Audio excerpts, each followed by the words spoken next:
As I find myself watching the ever-growing list of villainous isekais, I always have in the back of my head this curiosity, this wonder if one of these will ever touch on the idea of really struggling with becoming the villainous itself. Typically, with these villainous isekais, it's about a character being transported into the body of a villainous character of an otome game, a game where it has a female protagonist that, swoons over the males, but there's always this female that is trying to get at them.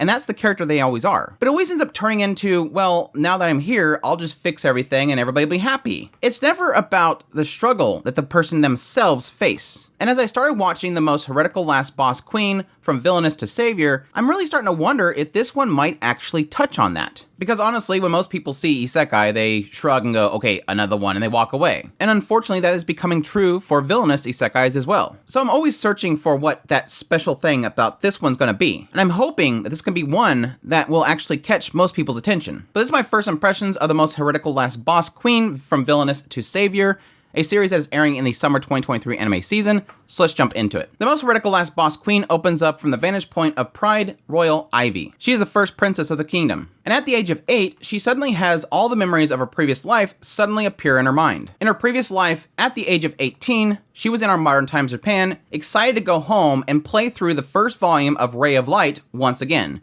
And yes, Ray of Light is an otome game. It seems as if she's obsessed with that game and loves it to death. Wow, that was pretty bad statement there. And yes, gets hit by good old Truck-kun. But again, jump back to Pride Royal Ivy, she suddenly has all these memories flood within her, and then she collapses, realizing that not only is she in the otome game that she loves so much, but she's the villainous character. And unlike most villainous character type stories, she's a really, really horrible person.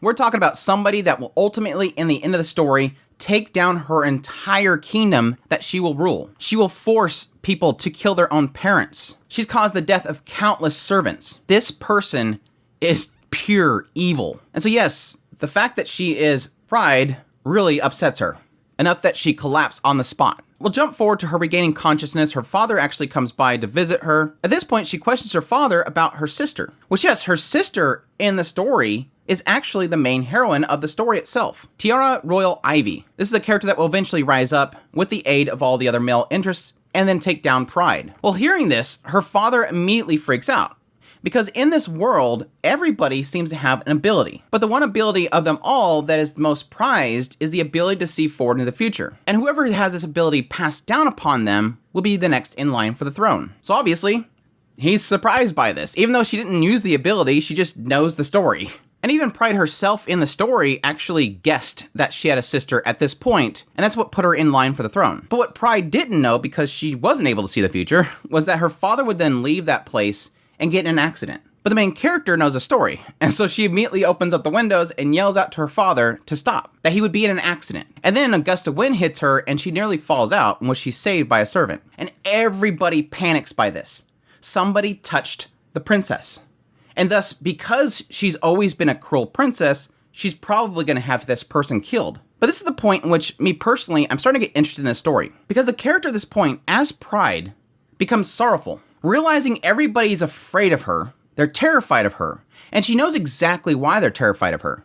And so she breaks down and starts to apologize to all the servants. And this becomes the changing point for Pride as a character, as a princess, and yes, the next in line for the throne. As now everybody's taking note that on this day, she gained the ability to see into the future, and thus secured her position as the next queen. But also, many claim that a goddess has come down and inhabited her body, because she's acting so different. She's being so kind and everything, and considerate to others. Well, following this, her father brings her new brother-in-law, a commoner they bring in to be her brother, and unfortunately taken from his mother. Before Pride even meets the boy, she has a dream. A dream of a possible future. A dream of the story itself, where she essentially forces this boy, because he can't read, to sign a contract where he has to follow every command she makes, under the guise that she would let him go back to his mother. And it even gets even worse in the idea that eventually she will command him to kill his own mother, removing his last tie that he has to anything besides her. But of course, she doesn't do this. Instead, she actually was planning on having him flee, releasing him so that he can go back to his mother. But knowing the kingdom will come down upon him and his mother, he decides not to. And full of sorrow, she decides that she's going to commit herself to him, that she will never bring any other harm to him that has not already been done. And additionally, she requests that her brother-in-law, Stale, kill her if she ever becomes a deplorable queen. And that's sort of where we wrap up episode 1. My thoughts on the Heretical Last Boss Queen, from Villainess to Savior. I'm sold on the show already. Now, granted, I'm pretty open to pretty much every isekai villainous story.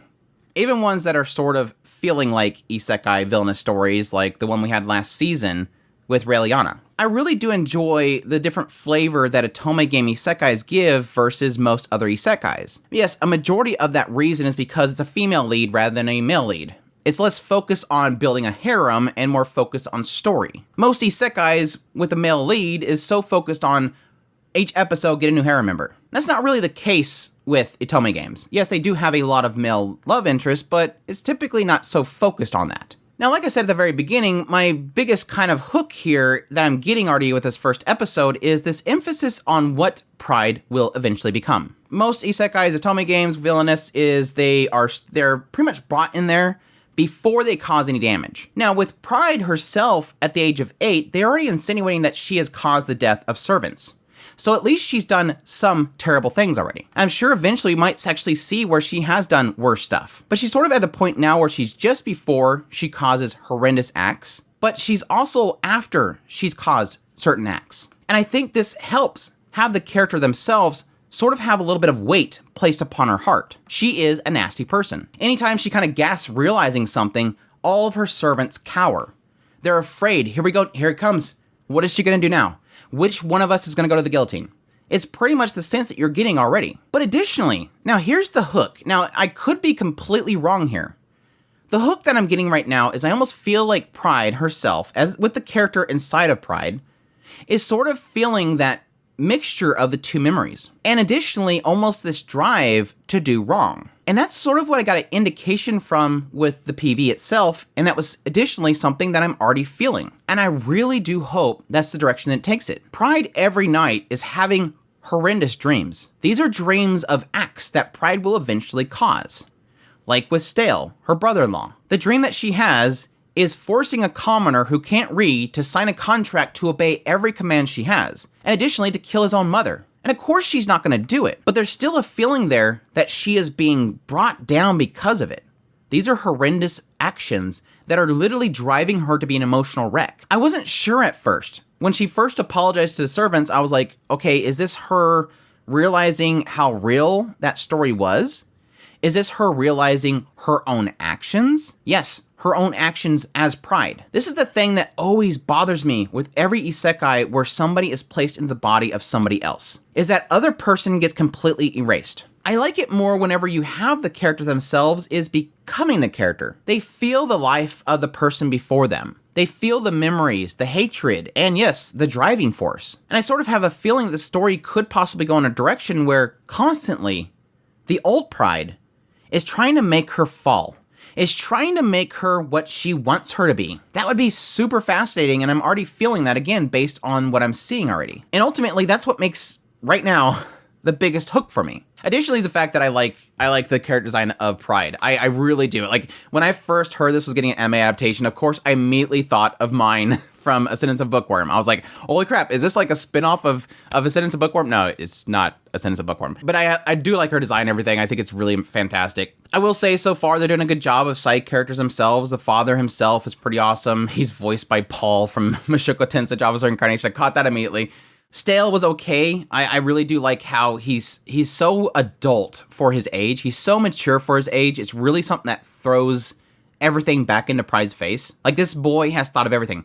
A knee-jerk was going to release him so he can go back home because he can teleport. That's his ability. But he says, no, I don't want that. I don't want to bring harm to my mother and myself by doing that. And it's ultimately his resolve that hits her. Like, oh, crap, I didn't think of that. This boy has thought of so much more than me. And that's when she makes her resolve that I will, from this point on, make sure that nothing else bad happens to you. It's sort of an interesting world they're already setting up here. This idea that everybody can pretty much have abilities, and it seems like based on abilities makes you more worth being in royalty or not. Again, technically having a brother-in-law to royalty that's a commoner just because he has a teleportation ability.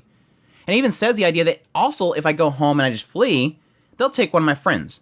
Because my friends have similar abilities, and they'll take one of them instead. I mean, just the idea of somebody being able to see in the future getting the throne, it sort of implies this idea that it could be anybody. Whoever it's passed down to will take that position. Which makes me really interested in Pride's mother, who she is the queen of the country itself. That obviously means that she's able to see in the future. Is she so secluded because she's able to see the future? And how will that come into play with the story itself? Additionally, will this blow up in Pride's face because she hasn't shown signs of having a precognitive ability? She just knows based on the story. And the story is changing, obviously. She's changing the story already. So anything that she knows about the future is not going to come true anymore. Though it does make you kind of wonder, is the aspect of the person able to see the future taking the crown, is that all essentially this bloodline of people that are isekais? What if Rosa, Pride's mother, was an isekai for the story of Rosa, who was a villainous character that knows the future now? I don't know. That'd be an interesting little twist. That would explain why Rosa keeps herself separated all the time. But again, I think that's probably because she knows the future and she doesn't want to say anything. Now, I won't say that this show so far with its first episode is without faults. A small issue that I have is not really knowing if it is the emotions of her sorrow that is really driving her to cry. Is it because her as Pride is sorrowful for her actions? Or is it the isekai character crying because she's just so confused at the moment? It seems to imply that she's sorrowful for the actions of Pride, but it's not so far indicating clearly that it's because she has those memories of Pride and she's feeling guilty for it. Again, I'm assuming that that's the case, and that's what has me interested, but it could be like many other shows like, I don't know, Spirit Chronicles, where I feel like they are doing that mending and they don't. Additionally, the pacing feels a bit off. It does feel like it jumps around quite a bit, but that hasn't really bothered me too much. But that's really the only issues I have. Other than that, first episode was really great. I really enjoyed it. I like Pride so far, despite the fact that the actual Pride is a disgusting human being. Again, that's sort of an interesting twist to everything. And again, my biggest hope, right, with this whole story is having that aspect of, here's the real Pride. And the real Pride is a little bit mad that you're going down this kind route. And I'm wondering if she's going to constantly be tormenting the character to force her to take the route that she wants her to take. Show her terrible things she needs to do, but she's not doing it. And I think that can open up really interesting doors rather than it just be, this new Pride is doing all these great things while we keep talking about how terrible the other Pride was. I don't care what the other Pride did. You're never going to do that. So what does it matter to show me? Other than to tell two stories at the same time that don't necessarily interlink. But again, we'll see. But that's my thoughts, my first impressions of the most heretical last boss queen, from Villainess to Savior. Hope you guys enjoyed this video. As always, if you did, make sure that like button down below, comment. Let me know what you thought of the series so far if you're going to be checking it out. Additionally, if you're new to the channel, make sure that subscribe button so you get all my content. I do news, reviews, first impressions, top list. If it's anime, it's pretty much here. Additionally, if you like this content and you want to support it more, I have a Patreon link, tips link, super thanks, and membership button down below. Greatly appreciate everybody does, and y'all take care.